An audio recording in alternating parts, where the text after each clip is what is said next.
My children have a school fundraiser due this coming Friday, and this year we are selling first aid kits.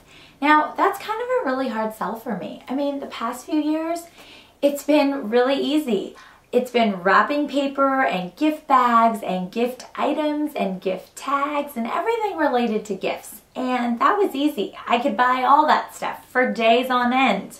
But what a lot of people were remembering about that fundraiser was there was an insert to buy frozen food and frozen churros and frozen cookies and just a bunch of frozen junk. Now, I never even looked at that insert. I just kind of tossed it because that just sounds gross to me.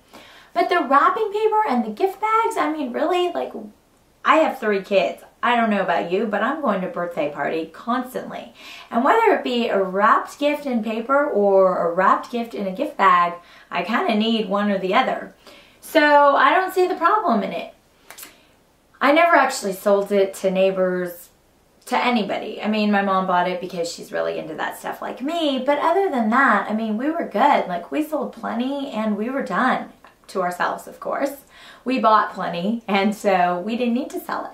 Well, now with first aid kits, I mean, really, who am I going to buy a first aid kit for? What do I need a first aid kit for? Well, my husband does think we need them, and so we already have them for both of our cars, for probably every bedroom of our house, every bathroom of our house, every person of our house. I mean, we're good on the first aid kit front. Anyways, but that's what we have to sell this year. We have a flyer full of first aid kits, whether it be for your automobile, sports first aid kit, outdoor handyman, pet, really? Oh well, I guess a lot of us are super into our pet. But anyways, the list goes on, and I'm just trying to rack my brain as to who really wants to buy a first aid kit.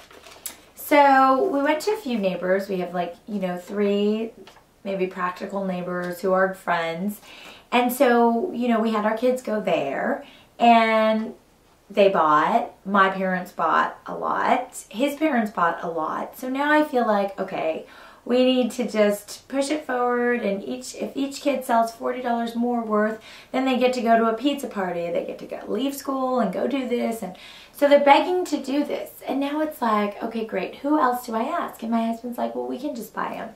But he originally told me, no, we don't need them. We're good. We don't need any. And I was like, really? This is your school fundraiser. Like, you need to pony up here. But now I'm like, what? We're going to spend $80, but we already have like $80 worth of these or more. So we don't need this.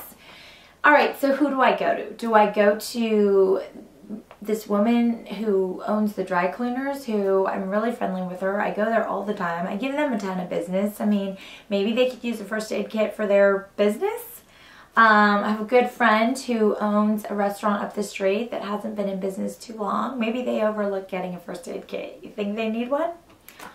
I really don't know who to go to, but I really don't want to buy them at this point, so I want to sell them to people who truly might need them, but not obligate them in any way. Anyways, it's a tough thing. I want to hear from you. I want to know what your fundraisers are. I want to know what school fundraisers you really like, which ones kind of are yuck and could just go by the wayside.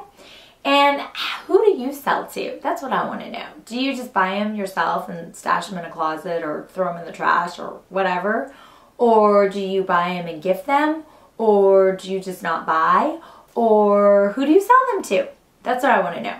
I want to hear your clever ideas at juliechanlin@me.com. Thanks so much for tuning in today. Have a great day.